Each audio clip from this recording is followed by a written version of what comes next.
Buya Hamka difitnah mau membunuh presiden, mau mengganti dasar negara Republik Indonesia, menjual dokumen negara ke Malaysia. Buya Hamka masuk penjara. Duduk, tapak kaki sepatu naik ke atas mejanya, kelepak. Hai Hamka pengkhianat, menjual Indonesia ke Malaysia. Kebetulan di samping dinding itu ada pisau silet. Datang setan berbisik, hai Hamka, ambil pisau silet, potong urat nadimu. Tak ada gunanya kau hidup. Di kampung halamanmu di Maninjau kau datuk, kau bergelar doktor, profesor, tapi kau dituduh sebagai pengkhianat. Baguslah kau mati.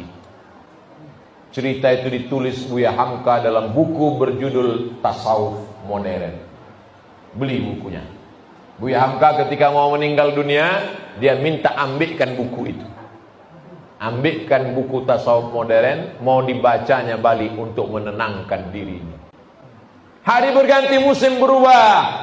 4 tahun dalam penjara, Buya Hamka lepas, rezim pun berganti. Apa yang terjadi?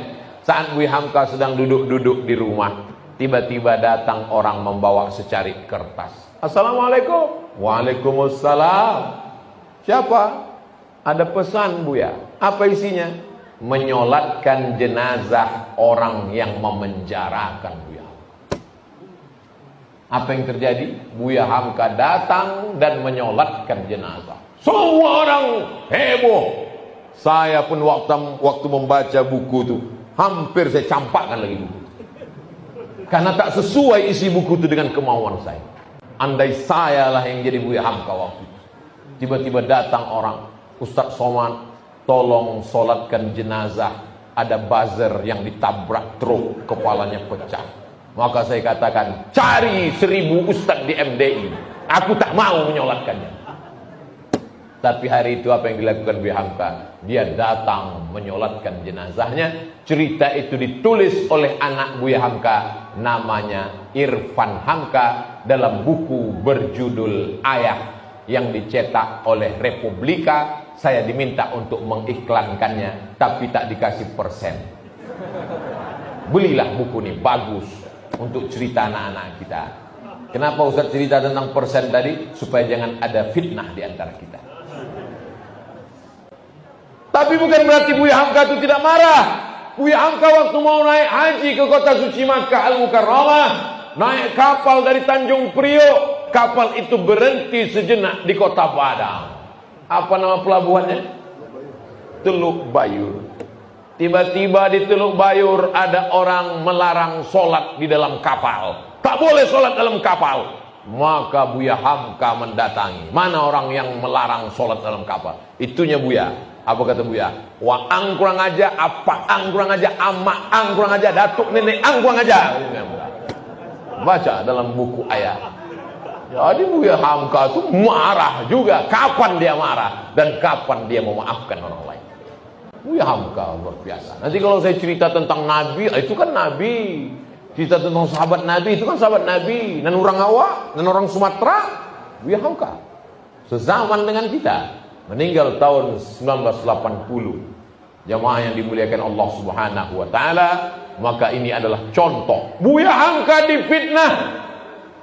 Fitnahnya, novel yang dia tulis itu dikatakan dijiplak dari Alman Paluti, penulis Mesir.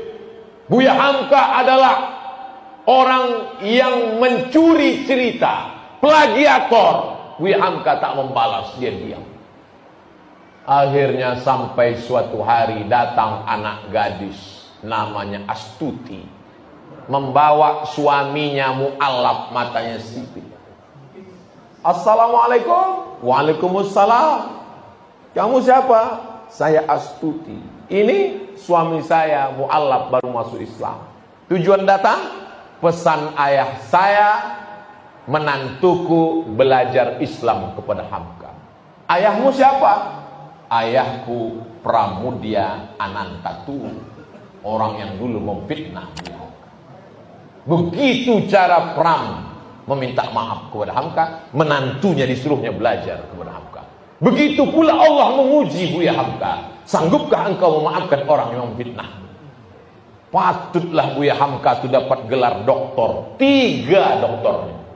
Yang pertama dari Universitas Al-Azhar Kairo, Mesir. Yang kedua dari Universitas Sutomo Beragama. Yang ketiga dari Universitas Kebangsaan Malaysia Selangor. 3 doktor. Tak pernah dia kuliah.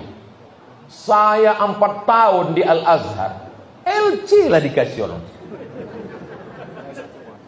Buya Hamka diundang dari Indonesia, ceramah di Mesir, dikasih doktor. Barulah saya paham.